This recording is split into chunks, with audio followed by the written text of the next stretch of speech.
ایک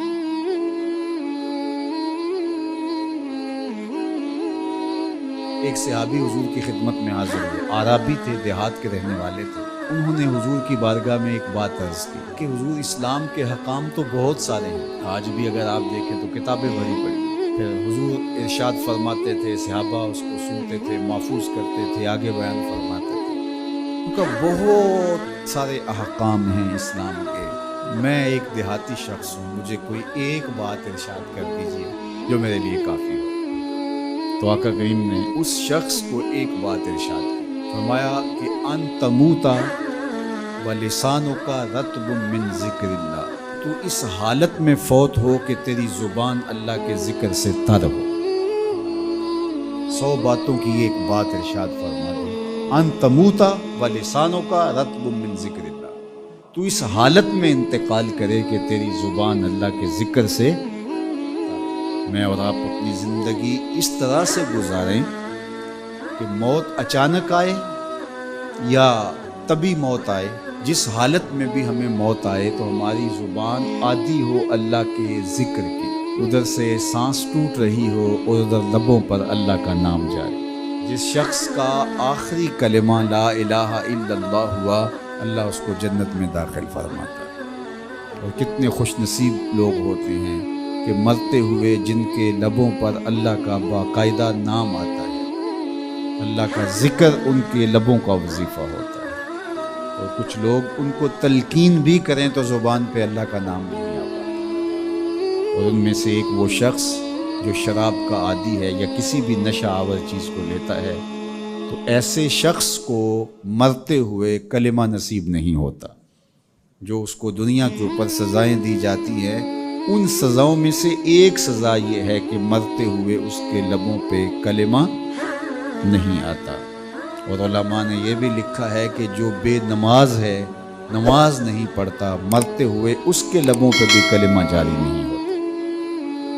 اللہ اکبر۔ تو ایک جامع بات ارشاد کر دی، ان تموتا ولسانک رطب من ذکر اللہ، تو اس حالت میں فوت ہو کہ تیری زبان اللہ کے ذکر سے تر ہو۔ قرآن مجید میں ہمیں اللہ تعالیٰ نے یہ بھی حکم دیا ہے کہ مجھے یاد کرو، اور یہ بھی حکم دیا ہے کہ مجھے فراموش نہ کرو۔ وَلَا تَكُونُوا كَالَّذِينَ نَسُوا اللَّهَ فَأَنسَاهُمْ أَنفُسَهُمْ أُولَٰئِكَ هُمُ الْفَاسِقُونَ، ان لوگوں کی طرح نہ ہو جانا جنہوں نے اللہ کو فراموش کر دیا، اللہ کو بھول گئے۔ جب کوئی خدا کو بھول گیا تو خدا پھر اس کو فراموش کر دیتا ہے، اور اس کی سزا کیا ہے کہ وہ خود فراموشی کا شکار ہو جاتا ہے، وہ اپنے آپ سے بھی آگاہ نہیں رہتا۔ تو ہمیں جو حکم دیا گیا وہ ہے اللہ کو یاد کرنا۔ تو یاد کرنے کا ایک مفہوم یہ ہے کہ اللہ جل شانہ کی اطاعت کی جائے، اس کی فرمانبرداری کی جائے، اس کے احکام پر عمل پیرا ہوا جائے، نہ یہ ہے کہ اس کے احکام کو فراموش کرے۔ یقول اللہ تبارک و تعالی، اللہ جل شانہ خود ارشاد فرماتا ہے، یہ حدیث قدسی ہے، فیما یروی عن ربہ، جو حضور اپنے رب سے روایت کرتے ہیں۔ اللہ جل شانہ کیا ارشاد فرماتا ہے، سنیے، انا عند ظن عبدی بی، میرا بندہ میرے بارے جو گمان کرتا ہے میں ایسے ہی معاملہ کرتا ہوں، یعنی بندے کو میرے سے جو گمان ہے تو میں اس کے مطابق معاملت فرماتا ہوں۔ وانا معہ اذا ذکرنی، اور جب وہ مجھے یاد کرتا ہے میں اس کے ساتھ ہی ہوتا ہوں۔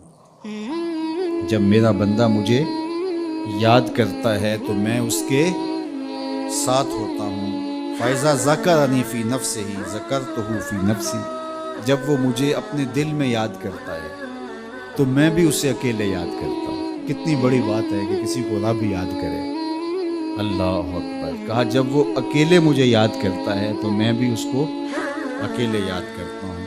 وَإِن ذَكَرَنِي فِي مَلَئٍ ذَكَرْتُهُ فِي مَلَئٍ خَيْرٍ مِّنْهُ، اگر وہ مجھے مجمع میں یاد کرتا ہے، لوگوں کے ہجوم میں یاد کرتا ہے، تو میں بھی اسے مجمع میں یاد کرتا ہوں جو اس مجمع سے بہتر ہے، اس اجتماع سے بہتر ہے۔ یہاں نیک بد گناہ گار سارے طرح کے لوگ ہیں، لیکن میں فرشتوں کے اجتماع میں یاد کرتا ہوں۔ اللہ اکبر۔ کیا منظر ہوتا ہوگا کہ جب اللہ فرشتوں میں کسی بندے کو یاد فرما رہا ہو۔ اللہ اکبر۔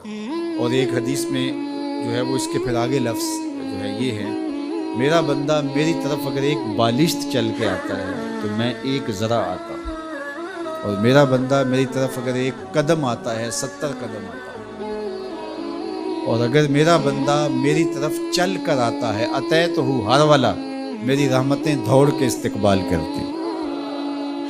اللہ اکبر، وہ کتنی کرم نوازی ہوتی ہے جو اس کو یاد کرتا ہے۔ تو یاد کا چراغ کبھی بھی بجھنا نہیں چاہیے۔